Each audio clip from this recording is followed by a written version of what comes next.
مجھے کہنے لگا کہ باجی آپ یہاں پر کھڑی ہو، آپ کا بھائی تو آپ کو ہر طرف ڈھونڈ رہا ہے۔ کسی نے آپ کے بھائی کو بتا دیا تھا کہ آپ بیگ لے کر گھر سے بھاگ گئی ہیں، تو وہ آپ کو ڈھونڈنے نکلا ہے۔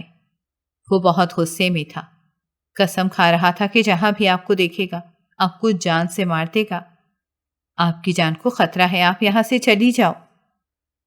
یہ سن کر میری تو جیسے جان ہی نکل گئی۔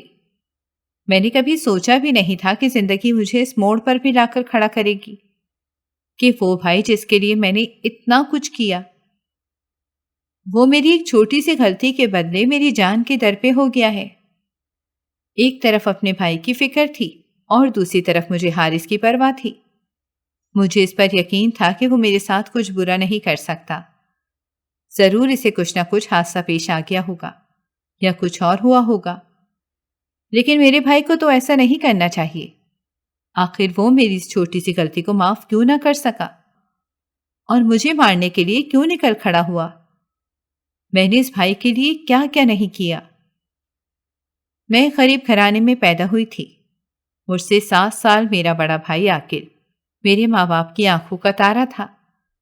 وہ ان کی شادی کے 10 سال بعد پیدا ہوا تھا، اسی لیے انہوں نے اسے بہت لاڈ پیار سے پالا تھا، اس کی ہر خواہش پوری کی تھی، اور اس لاڈ پیار نے میرے بھائی کو کسی حد تک سست اور کاہل بنا دیا تھا، یہاں تک کہ وہ جوانی کی حدود کو پہنچ گیا۔ مگر میرے باپ نے اسے کسی بھی کام پر نہیں لگایا، بلکہ اسے گھر بیٹھا کر کھلاتا رہا۔ سب لوگ میرے ماں باپ کو کہتے کہ اب تم لوگوں کا بیٹا جوان ہو گیا ہے، اسے کہو کہ وہ کام کرے اور تم لوگوں کو کھلائے پلائے۔ مگر وہ میرے ماں باپ کے لیے وہ ابھی بھی کم عمر بیٹا ہی تھا، جس کے پاؤں وہ زمین پر نہیں لگنے دیتے تھے۔ وہ ایسا مشورہ دینے والوں کو جھاڑ پلا دیتے کہ تم کون ہوتے ہو ہمارے گھر کے معاملے میں بولنے والے۔ میں اپنے بھائی سے کافی چھوٹی تھی، اس لیے میرا اس کے ساتھ ویسا تعلق نہیں بن پایا جیسا بہن بھائیوں کا ہوتا ہے، جن میں پیار اور محبت اور بے تکلفی ہوتی ہے، جبکہ ہمارا رشتہ تو ڈر اور خوف کا تھا۔ میرا بھائی مجھ پر شروع سے ہی بہت حکم جماتا تھا، اپنے سارے کام مجھ سے کرواتا تھا، اور اگر میں کبھی منع کرتی تھی تو میری ماں مجھے ڈانٹتی اور مارتی کہ میں اپنے بھائی کے کام کیوں نہیں آئی۔ میری زندگی کا جیسے مقصد ہی یہی تھا کہ صرف اپنے بھائی کے آگے پیچھے پھرنا اور اس کی ہر خواہش پوری کرنا، اور وہ بھی ایسا بن گیا کہ وہ اپنا ہر کام ہی میرے ذمہ ڈال دیتا۔ اکثر ایسا ہوتا ہے کہ غلطی اس کی ہوتی، لیکن ڈانٹ اماں مجھے دیتی۔ میں نے بھی رفتہ رفتہ اس ساری صورتحال سے سمجھوتا کر لیا اور مان لیا کہ میری زندگی پر میرے ماں باپ سے زیادہ میرے بھائی کا ہی حق ہے۔ وہ جیسا کہے گا مجھے ویسے ہی رہنا ہے۔ مجھے تو لگا تھا کہ سب کچھ شاید ایسے ہی چلتا رہے گا، ساری زندگی ایسے ہی ہوگا، لیکن پھر ایک بڑے حادثے نے ہماری زندگی کا دھارا ہی بدل کر رکھ دیا۔ ہوا کچھ یوں کہ پہلے میرے ماں باپ اچانک حادثاتی طور پر وفات پا گئے، اور پھر اس کے چند ہی ماہ بعد اماں کو بھی ہارٹ اٹیک ہوا اور وہ بھی اس دنیا کو چھوڑ کر چلی گئیں۔ یہ دونوں حادثے ایک دم سے ہوئے تھے، اور جب تک میں سوچتی اور سمجھتی میری تو دنیا اجڑ کر رہ گئی تھی۔ اب صرف بھائی ہی تھا جس کے دم پر میں زندہ تھی۔ اماں ابا کے جانے کے بعد ہمیں بہت مشکل کا سامنا کرنا پڑ رہا تھا، کیونکہ میرے بھائی کو تو کام کرنے کی عادت ہی نہیں تھی، اس نے ہمیشہ بیٹھ کر کھایا تھا، اور میرے ماں باپ کی بھی کون سی بہت ساری دولت اور جائیداد تھی جو وہ چھوڑ کر گئے تھے۔ وہ کام کرتے تھے تو ہم کھاتے تھے، اب وہ نہیں تھے تو ہمارا کھانا پینا بھی محال ہو گیا تھا۔ ایسے میں کچھ سمجھ میں نہیں آ رہا تھا کہ ہم کیا کریں۔ میرا بھائی باہر جاتا کہ کوئی کام تلاش کرے، لیکن چونکہ اس سے کام کرنے کی عادت ہی نہیں تھی تو اس سے کام ہوتا بھی نہیں تھا، اور نہ ہی لوگ اسے رکھتے، کہ سب کو تو اس کی عادت کے بارے میں معلوم تھا۔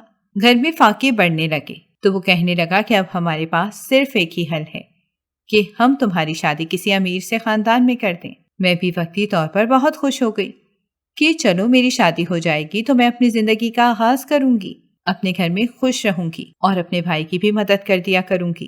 میں نے بہت سارے سپنے سجا لیے تھے، جیسا کہ عموماً لڑکیاں سجاتی ہیں۔ میری عمر تب تک 17 سال تھی۔ کچھ دنوں بعد میرا بھائی آ کر مجھ سے کہنے لگا کہ میں نے تمہارے لیے بہت اچھا رشتہ تلاش کیا ہے۔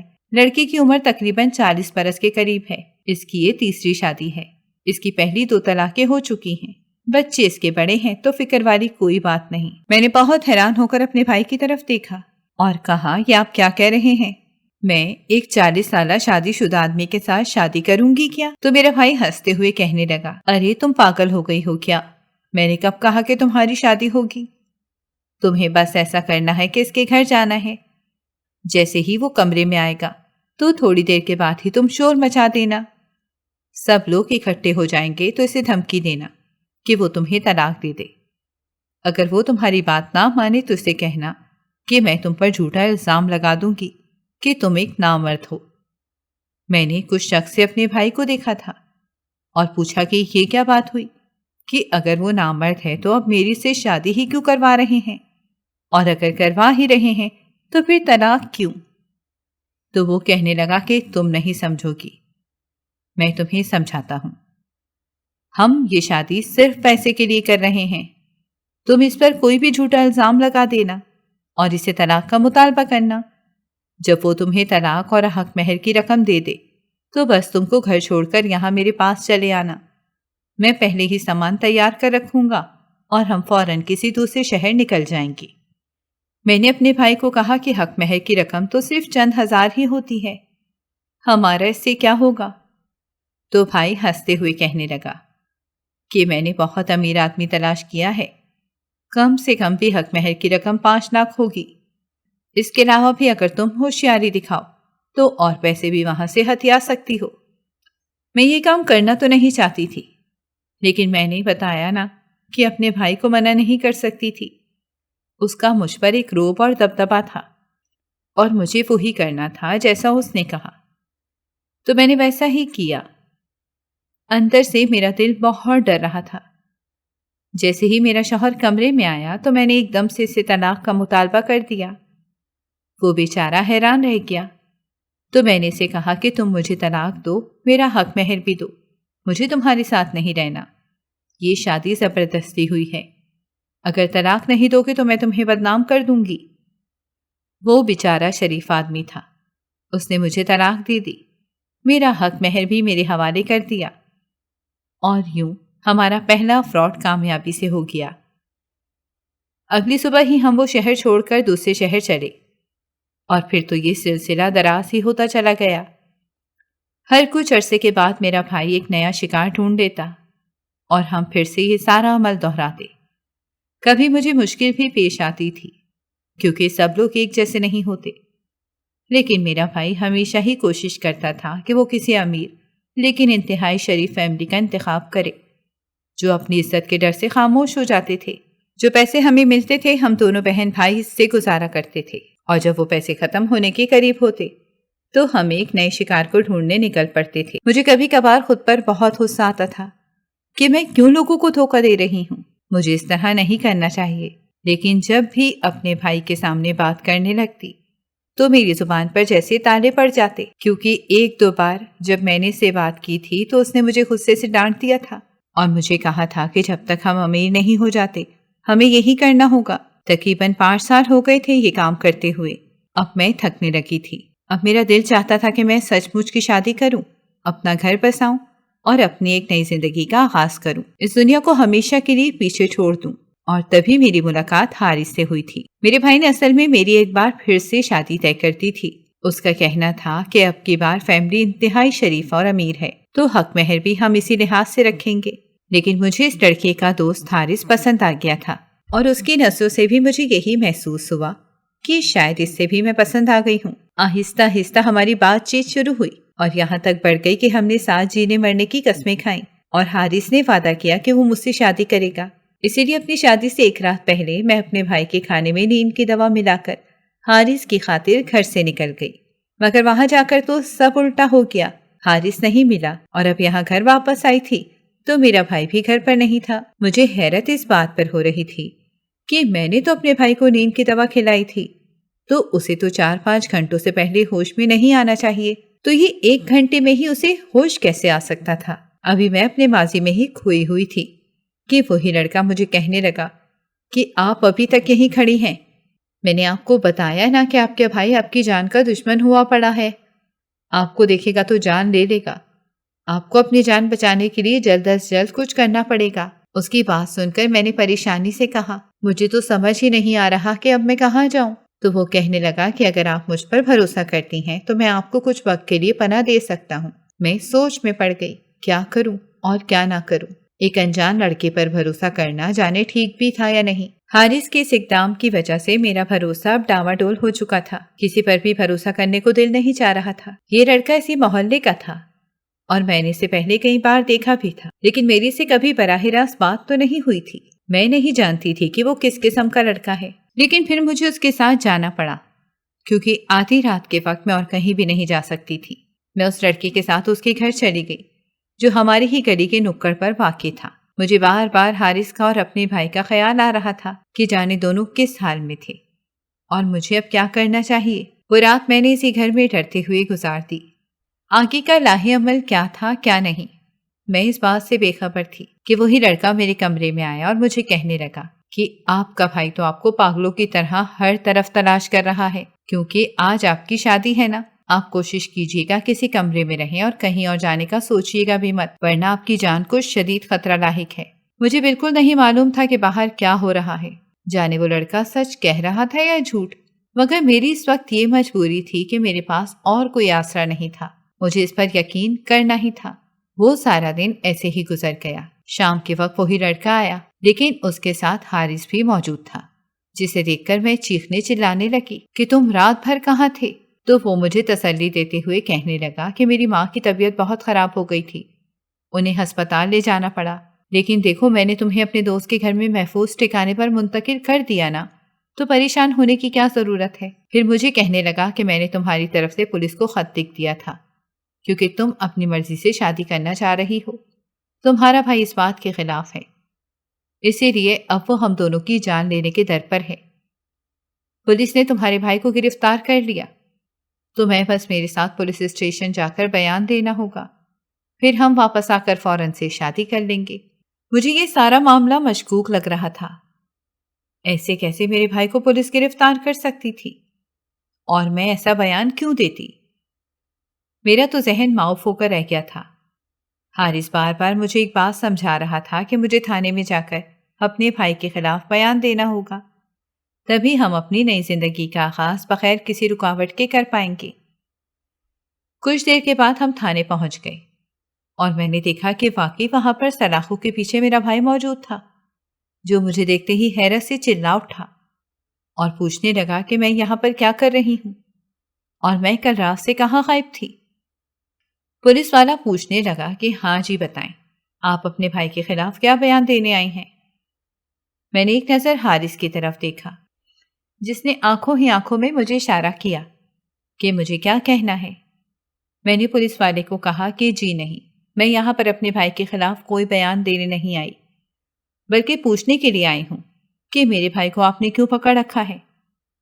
میں نے تو آپ کو خط نہیں لکھ کر بھیجا اور نہ ہی مجھے اپنے بھائی سے کوئی شکایت ہے، تو انہیں چھوڑ دیں۔ یہ کہہ کر میں نے حارث کا چہرہ دیکھا جو دھواں دھواں ہو گیا تھا۔ اسے توقع بالکل بھی نہیں تھی کہ بازی اس کے ہاتھ سے یوں ہی نکل جائے گی۔ اصل میں یہاں آنے سے پہلے میں نے اس کی باتیں سن لی تھی۔ وہ اپنے کسی دوست کو بتا رہا تھا کہ جیسا ہم نے پلان کیا تھا بالکل ویسا ہی ہوا ہے۔ اب جیسے ہی وہ اپنے بھائی کے خلاف بیان دے دے گی تو میں کچھ عرصے اسے اپنے پیار کے جال میں پھنسائے رکھوں گا تاکہ معاملات قابو میں رہیں، اور پھر بعد میں سوچیں گے کہ کیا کرنا ہے کیا نہیں۔ میں تو یہ سن کر شاکڈ رہ گئی تھی کہ وہ مجھے استعمال کر رہا تھا، لیکن آخر کیوں؟ اب اس بات کا جواب تو وہی دے سکتا تھا۔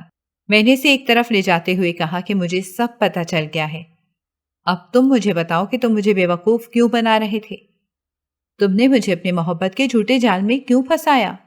وہ تو ناگواری سے کہنے لگا کیونکہ مجھے تمہارے بارے میں سب کچھ سچ پتہ چل گیا تھا کہ تم اور تمہارے بھائی فراڈ کے علاوہ کچھ بھی نہیں ہو، لیکن جب میں نے اپنے دوست کو یہ بات بتا کر اس شادی کرنے سے منع کیا تو وہ الٹا مجھے ہی ڈانٹنے لگا، حالانکہ میرے ایک رشتے دار تم لوگوں کے چنگل میں پھنس چکے تھے اور انہوں نے ہی مجھے تم لوگوں کے بارے میں بتایا تھا، لیکن میرا دوست ہی تمہاری خوبصورتی کے پیچھے پاگل ہو گیا تھا اور ہر صورت تم سے شادی کرنا چاہتا تھا اور میں اسے غلطی کرنے سے روکنا چاہتا تھا، اور واحد حل یہی تھا کہ شادی سے پہلے یہ شادی ٹوٹ جائے۔ مجھے اور کچھ نہیں سوجھا تھا تو میں نے تم سے محبت کا ناٹک کیا۔ میرا پلان ہی یہی تھا کہ میں تمہیں شادی سے ایک رات پہلے گھر سے بھگا کر لے جاؤں گا اور ہم کسی محفوظ مقام پر چلے جائیں گے، پھر ہم پولیس کو اطلاع کریں گے کہ ہمیں تمہارے بھائی سے جان کا خطرہ ہے۔ میں ایسا صرف اس لیے کرنا چاہتا تھا کہ تمہارے بھائی کو سبق سکھا سکوں کہ آج تک وہ لوگوں کے ساتھ فراڈ کر کے بچتا آیا ہے، تو اب اسے تھوڑی بہت سزا دینی تو بنتی ہے۔ میں کل تمہارے پاس آنے والا تھا، لیکن واقعی عین وقت پر میری ماں کی طبیعت خراب ہو گئی۔ مجھے ڈر محسوس ہوا کہ کہیں تم اپنے بھائی کے پاس واپس نہ چلی جاؤ، اسی لیے تمہارے گھر کو باہر سے کچھ دیر کے لیے تالا لگوا دیا۔ پھر مجھے اپنے اس دوست کو کہنا پڑا کہ وہ تمہیں اپنے گھر لے جائے اور سارے معاملات کو اپنے ہاتھ میں رکھے۔ پھر ویسے ہی ہوا جیسا میں نے سوچا تھا، سب کچھ پلان کے مطابق ہوا تھا، لیکن مجھے آج فون پر بات کرتے ہوئے احتیاط کرنی چاہیے تھی کہ کہیں تم سن نہ لو۔ میں نے دھیان نہیں دیا اور تم نے سب سن لیا اور عین وقت سب کچھ برباد کر دیا۔ کیا تمہیں نہیں لگتا کہ تم دونوں بہن بھائیوں نے کتنا غلط کیا؟ تمہارے بھائی سمیت تمہیں بھی سزا ملنی چاہیے۔ اس کی باتیں سن کر تو میں ساکت ہی رہ گئی تھی۔ بے شک اس نے میرے ساتھ بہت غلط کیا تھا، ہمیشہ سے یہی سنتے آئے تھے کہ جیسے کو تیسا ہوتا ہے۔ آج اپنی آنکھوں سے یہ منظر ہوتے ہوئے بھی دیکھ لیا تھا، تو پھر میں اسے کس حق سے برا بھلا کہتی؟ اس وقت میرا بھائی بھی باہر آ گیا اور کہنے لگا، میں نے آج صبح سے لے کر اب تک جو 8 گھنٹے جیل میں گزارے ہیں، مجھے اچھے سے پتا چل گیا ہے کہ صحیح کیا ہے اور غلط کیا۔ تم فکر مت کرو، میں آج کے بعد اپنی بہن کے ساتھ مل کر کچھ بھی غلط نہیں کروں گا اور اس کی کسی بہت اچھی جگہ شادی کر دوں گا اور خود بھی محنت مزدوری سے حلال رزق کماؤں گا۔ میں خوش تھی کہ آخر کار میرے بھائی کو سبق مل ہی گیا اور وہ راہ راست پر آ ہی گیا، اور اس کے ساتھ ساتھ میں بھی۔ حارث نے مجھے دیکھتے ہوئے کہا کہ اگر تم دونوں بہن بھائی سدھر گئے ہو تو میں وعدہ کرتا ہوں کہ تمہیں اپنی زندگی میں شامل کر لوں گا، اور میں خوش ہو گئی کہ عنقریب سب بہت اچھا ہو جائے گا۔ میں نے اپنے بھائی سے بھی وعدہ لیا کہ اب ہم دونوں شرافت کی زندگی بسر کریں گے۔ اگر آپ کو ہماری کہانیاں پسند آ رہی ہیں تو ہماری چینل کو سبسکرائب کریں اور بیل آئیکن کو پریس کرنا مت بھولیے گا تاکہ ہماری ہر کہانی آپ تک بر وقت پہنچے، اور کامنٹ باکس میں اپنی رائے کا اظہار کرنا مت بھولیے گا۔